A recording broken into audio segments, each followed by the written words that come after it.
नमस्कार, मैं हूं पवन त्यागी। राजस्थान में अशोक गहलोत की सरकार में एक बहुत बड़ा घोटाला हुआ और इस पर ईडी ने ताबड़तोड़ एक्शन लिया है। अशोक गहलोत के जो जलदाय मंत्री हैं, इनका नाम है महेश जोशी। इनके मंत्रालय में इस प्रकार का घोटाला हुआ है जो अपने आप में पहली बार देखने में आया है। असल में जल जीवन मिशन के तहत केंद्र सरकार की यह योजना है कि हर घर नल से जल पहुंचे और इस योजना के तहत 50% जो राशि है वो केंद्र देता है और 50% राशि राज्य को खर्च करनी होती है। लेकिन अशोक गहलोत सरकार में जो भ्रष्टाचार सामने आया है उसमें भ्रष्टाचार की सारी हदें पार कर दी। पाइपलाइन बगैर बिछाए उसका पेमेंट सरकार की तरफ से ठेकेदारों को कर दिया गया। और अब इस मामले में जब ईडी के संज्ञान में यह मामला आया कि लोगों के घरों तक पानी तो पहुंचा ही नहीं और पेमेंट हो गई, तो यह राजस्थान जहां पानी की हमेशा से समस्या रही है, महिलाओं को 6-6, 8-8 किलोमीटर दूर आज भी सर पे मटके लगकर पानी लाना पड़ता है। मैंने पहले भी आपको वीडियो में बताया है। और ऐसे स्थान से जब खबर आ रही थी कि पानी नलों तक पहुंचा नहीं है, घरों तक पहुंचा नहीं है, तो ईडी को यह मामला दे दिया गया। और जब ईडी ने इसकी जांच की तो चौंकाने वाले तथ्य सामने आए जो मैंने अभी आपको बताए। अरबों रुपया इसमें खर्च कर दिया गया, करोड़ों रुपए अधिकारियों की जेब में चले गए और अब सुई जो है वो घूम रही है अशोक गहलोत के कैबिनेट मंत्री जो कि जलदाय विभाग के मंत्री हैं महेश जोशी की तरफ। ऐसा मामला खुलासा हुआ है कि इसमें पूर्व आईएएस, वर्तमान आईएएस जो जलदाय विभाग के सीनियर आईएएस अधिकारी हैं सुबोध अग्रवाल, उनके घर से तो 1 किलो सोने की ईंट मिली है। और आपको याद होगा कुछ दिनों पहले सचिवालय की एक अलमारी से सोने की इसी तरह की ईंट मिली थी और पैसे भी मिले थे। उसको लेकर जब अशोक गहलोत सरकार को घेरा गया तो जी किसकी ईंट है, किसके पैसे हैं, ये नहीं बताया गया।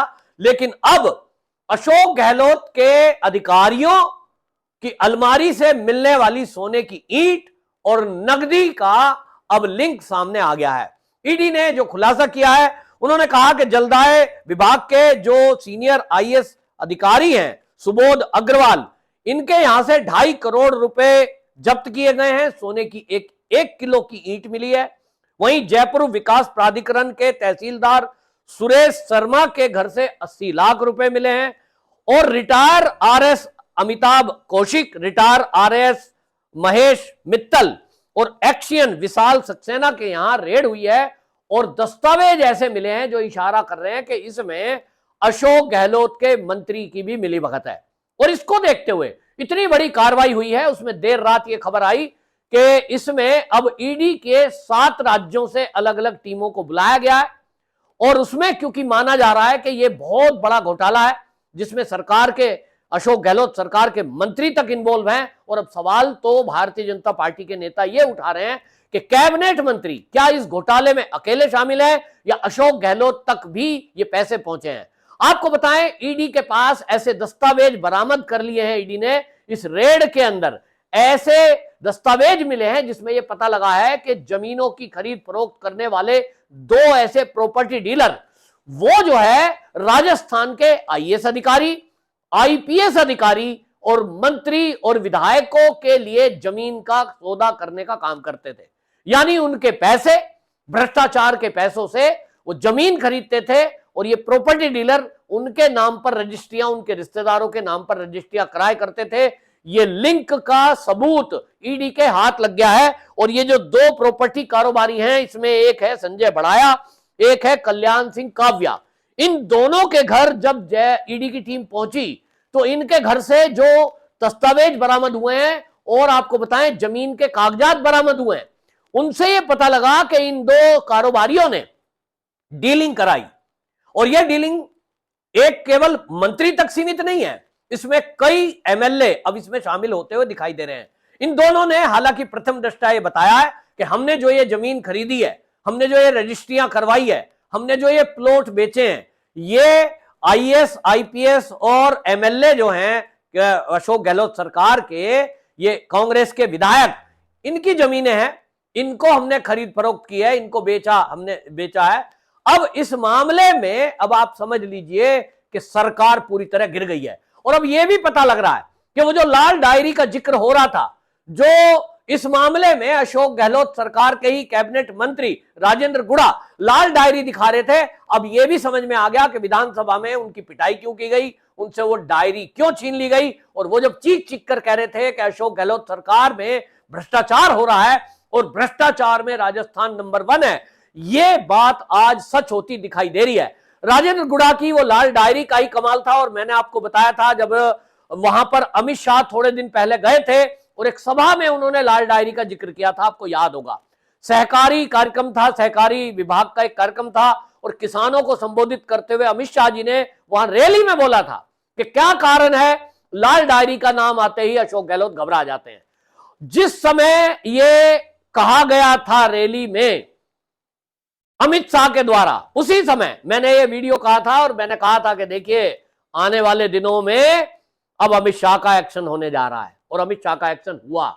अब ये तार कैबिनेट मंत्री तक जुड़ रहे हैं। हालांकि अभी मंत्री से पूछताछ नहीं की गई है क्योंकि ईडी का काम करने का तरीका मैंने पहले भी बताया है, अलग तरीके का है। पहले वो सबूत जुटाती है और जब सारे सबूत उसके पास आ जाते हैं, पुख्ता सबूत, पुख्ता जानकारी, तब वो बड़े लोगों पर हाथ डालती है। क्योंकि ये सब जानते हैं, आप भी जानते हैं, मैं भी जानता हूं कि अगर कोई कांग्रेस के एमएलए तक पे हाथ डाला जाएगा तो क्योंकि इन कांग्रेसियों के लिंक सुप्रीम कोर्ट तक सीधे हैं, बड़े बड़े वकील इनके संपर्क में हैं, ये सीधा केस को सुप्रीम कोर्ट ले जाएंगे, तत्काल उसकी जमानत हो जाएगी और फिर मामला ढीला पड़ जाता है। और इसलिए ईडी हो या सीबीआई, अब 2014 के बाद से जब मोदी सरकार आई है तो उन्होंने अपनी कार्यशैली परिवर्तन किया। हालांकि पहले से ही सीबीआई का तो यही काम का तरीका है और ईडी का भी यही काम का तरीका है, पहले सबूत जुटाए जाते हैं।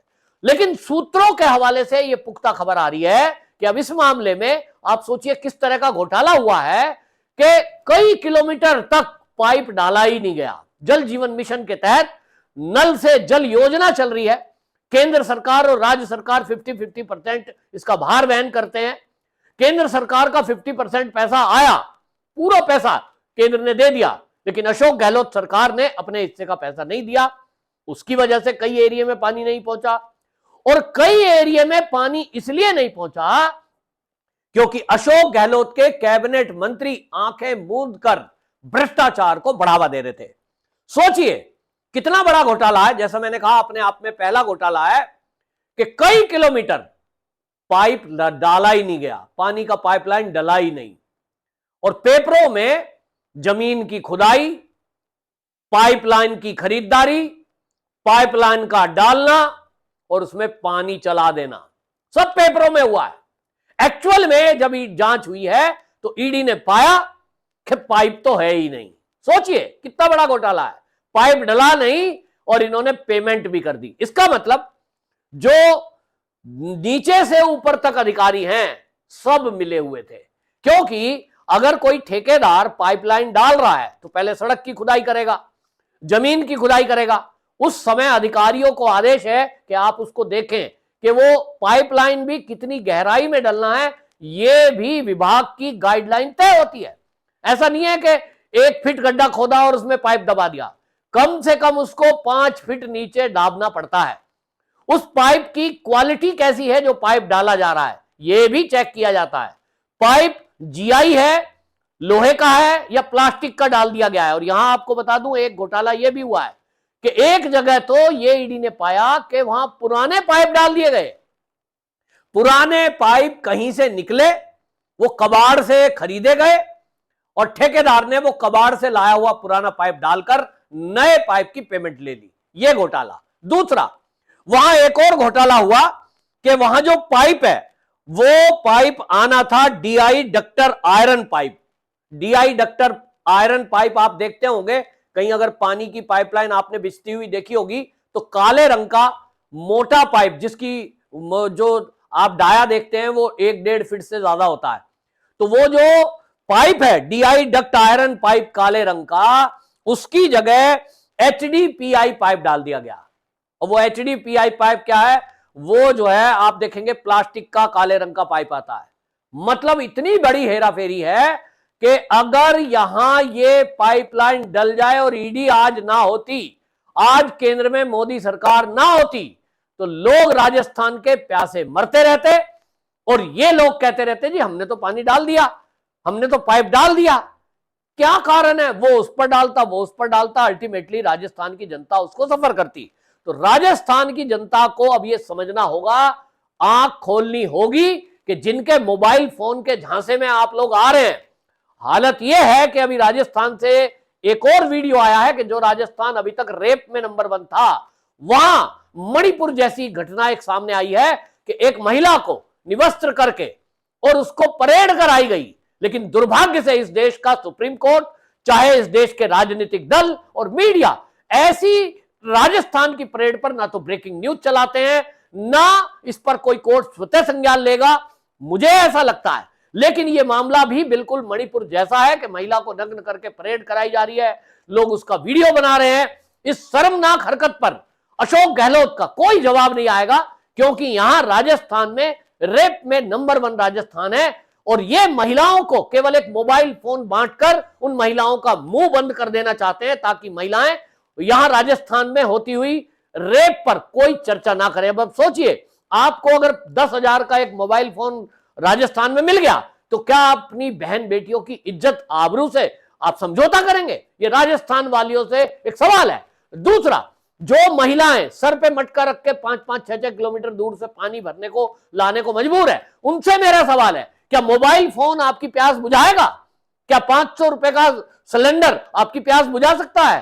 वो प्यास बुझाने का काम केंद्र सरकार, मोदी सरकार कर रही है नल से जल योजना के तहत, जिसमें अशोक गहलोत रोड़ा बन गए हैं। उनके भ्रष्टाचार के कारण लोगों के घर तक जल नहीं पहुंच रहा है, क्योंकि पाइप का पैसा अशोक गहलोत के अधिकारी बांटकर खा गए हैं और करोड़ों रुपया बरामद हुआ है। देखना होगा क्या इसमें मंत्री की इन्वॉल्वमेंट है, और जैसा भारतीय जनता पार्टी आरोप लगा रही है कि अशोक गहलोत की भी इसमें मिलीभगत है, तो देखना होगा कि अशोक गहलोत तक भी ये आंच पहुंचती है या नहीं।